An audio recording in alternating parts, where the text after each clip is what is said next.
अस्सलाम वालेकुम everyone, welcome back to my channel. कैसे हैं आप सब लोग। आज मैं हाज़िर हूँ आपके सामने एक नया लेस का डिज़ाइन लेके, जिसको मैं 2 कलर्स को मिक्स एंड मैच करके डिज़ाइन बनाऊँगी। और आज के इस डिज़ाइन के लिए हमें बेस रो चाहिए, तो मैं 2 चेन प्लस सिंगल क्रोशे के साथ बेस रो बना रही हूँ। आप देख सकते हैं 2 चेन के गैप के साथ मैंने सिंगल क्रोशे बनाया है और इसी तरह से आपने अपनी बेस रो कंप्लीट करनी है। एक बार मैं आपको बना के दिखा दूँगी।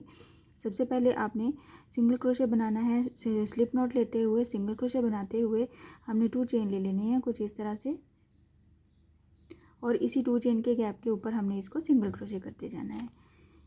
इसी पैटर्न को आपने फॉलो करते हुए अपनी फर्स्ट रो यानी कि बेस रो कंप्लीट कर लेनी है। और जितनी आपको लेंथ चाहिए, या फिर 4 साइडेड बना रहे हैं तो आप 4 साइड पे बनाएंगे और लास्ट पे यहाँ पे आके इसको लास्ट वाले स्टिच को अटैच करेंगे यहाँ पे, और फिर कट करेंगे। अगर आप 1 साइड पे बना रहे हैं तो आप यहाँ पे इसको कट करेंगे और फिर इसको गिरा लगाएंगे। काइंडली जिन लोगों ने अभी भी ट्यून किया है मेरा चैनल सब्सक्राइब कर दीजिए, लाइक कमेंट और शेयर भी किया कीजिए। Thank you. तो हम यहाँ पे इसको फिनिश करते हैं और यहाँ पे हम अपना नई रो स्टार्ट करते हैं। यहाँ पे हमने इसको थ्रेड को कट कर लिया हुआ है, तो कुछ इस तरह से हम इसको गिरा लगा देंगे और यहाँ पे हम अपनी नई रो स्टार्ट करेंगे। और हम यही वाला कलर यूज़ कर रही हूँ मैं। मेरे डिज़ाइन में कुछ इस तरह से डिज़ाइन है। और इसके बाद हमने एक और रो बनानी है। इसके ऊपर स्लिप नॉट लेते हुए हमने यहाँ पे बनाना है डबल क्रोशे का बल। डबल क्रोशे का बल लेके हमने यहाँ पे वेरी फर्स्ट जो स्पेस हमारी बनाई है 2 चेन की, उसमें हमने इसको अटैच करना है और डबल क्रोशे बनाना है कुछ इस तरह से। डबल क्रोशे का बल लेते हुए 2 चेन की ये जो गैप है उसमें हमने इसको डबल क्रोशे बनाना है। अगर आपको डबल क्रोशे फर्स्ट टाइम में बनाने में मुश्किल होती है, यानी कि स्टार्टिंग में, तो आप यहाँ पे सिंगल क्रोशे लेके 2 चेन भी बना सकते हैं। यहाँ पे हमें बेसिकली 3 डबल क्रोशे के साथ ज्वाइंट चाहिए कुछ इस तरह से। यहाँ पे ये हमारा फर्स्ट स्टेप कंप्लीट हो जाएगा और यहाँ पे 4 चेन लेनी है। 1 2 3 4 4 चेन लेते हुए डबल क्रोशे का बल लेना है और ये जो हमारा सेकंड वाला गैप है इसको स्किप करते हुए नेक्स्ट वाले में हमने यही फिर से 3 डबल क्रोशे बनाने हैं। 1 डबल क्रोशे और यहीं पे इसको छोड़ना है। साथ ही हमने 2 लेना है और दूसरे वाले को भी छोड़ना है और हमारे पास 3 लूप्स आ जाएंगे। और यहाँ पे हम थर्ड वाला ले लेंगे और फिर एक बार ही हम अपना डबल क्रोशे कंप्लीट करेंगे। इसको मैं ज्वाइन डबल क्रोशे कहती हूँ, या पेटल लीफ का भी हम इस तरह से बनाते हैं। 1 2 3 एंड 4 चेन का गैप लेते हुए फिर से हमने एक सेंटर वाला स्किप करना है और उससे अगले वाले में हमने फिर से यही सेम पैटर्न से डबल क्रोशे बनाना है। 1 2 एंड 3 और एक बार फिर हमने इसको लॉक करना है। 1 2 3 एंड 4 चेन लेते हुए हमने नेक्स्ट फिर से सेंटर वाला स्पेस को स्किप करना है और नेक्स्ट वाले स्पेस में हमने फिर से सेम पैटर्न से 3 डबल क्रोशे बनाने हैं।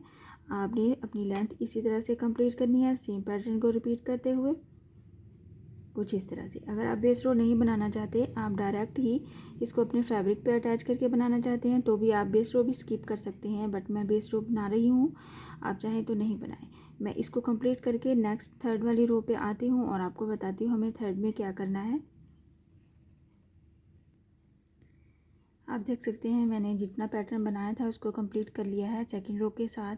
और यहाँ पे लास्ट पे हम इसको थ्रेड को कट कर देंगे, क्योंकि हमने नई रो बनानी है नए कलर के साथ। अगर आप 4 साइडेड बना रहे हैं तो आप यहाँ पे ला के कट करेंगे, यहाँ पे इसको गिरा लगा के अटैच करते हुए कट करेंगे। बट हम 1 साइड पे बना रहे हैं तो हमें यहाँ पे कट करके नए सिरे से अपना थ्रेड अटैच करना है। अगर आप सेम कलर से बनाना चाहते हैं तो भी आप बना सकते हैं, बहुत खूबसूरत लगता है सेम कलर के साथ भी। तो यहाँ पे हमने सेकंड कलर ले लिया है लास्ट वाली रो में, जो कि थर्ड वाली रो बनती है। तो स्लिप नॉट ले लिया उसको, और वो जो हमारी 4 चेन वाली गैप बनी थी उसमें फर्स्ट वाली गैप पे हमने इसको सिंगल क्रोशे करना है। सिंगल क्रोशे के साथ ही यहाँ पे मुझे 3 पीकॉक्स चाहिए एट अ टाइम, एक ही बेस पे। 1 2 3 3 चेन और यहाँ पे ये जो हमारा सिंगल क्रोशे है इसी के एज पे हम इसको सिंगल क्रोशे करेंगे। ये जो 2 लूप्स आते हैं हमारे पास, ये हमारा फर्स्ट पीकॉट बन जाएगा। 1 2 3 चेन फिर से लिया और पीछे वाले के 2 लूप्स में से हमने इसको फिर से सिंगल क्रोशे किया। एक बार फिर से करेंगे 1 2 एंड 3 चेन लिया और पीछे वाले पीकॉट में से हम इसको सिंगल क्रोशे करेंगे। ये हमारे पास 3 पीकॉट्स आ जाएंगे और हम यहाँ पे इसको अटैच करेंगे सिंगल क्रोशे के साथ इसी 4 चेन के गैप में। कुछ इस तरह से हम इसको अटैच करेंगे और साथ ही हम नेक्स्ट पे चले जाएंगे, नेक्स्ट 4 चेन के गैप पे, और वहाँ पे हम सिंगल क्रोशे बनाएंगे पहले।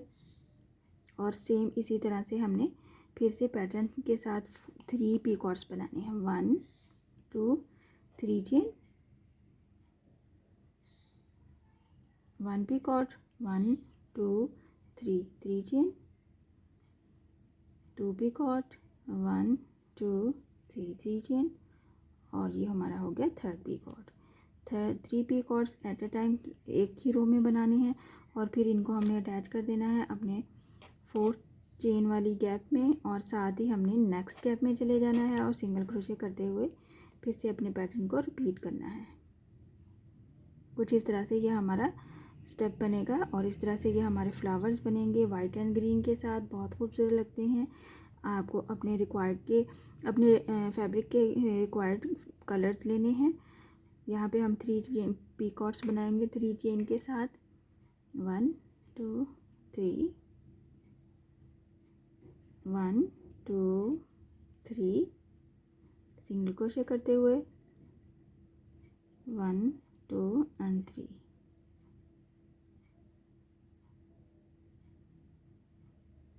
कुछ इस तरह से, और इसको इसी गैप में हमने अटैच कर देना है सिंगल क्रोशे की हेल्प से, और साथ ही हमने नेक्स्ट पे चले जाना है और नेक्स्ट पे भी हमने सिंगल क्रोशे बनाते हुए सेम पैटर्न बनाना है। कुछ इस तरह से ये हमारा डिज़ाइन बनेगा। मैं सारी रो कंप्लीट करके आपको शो करती हूँ ताकि आपको देख के समझने में भी आसानी हो।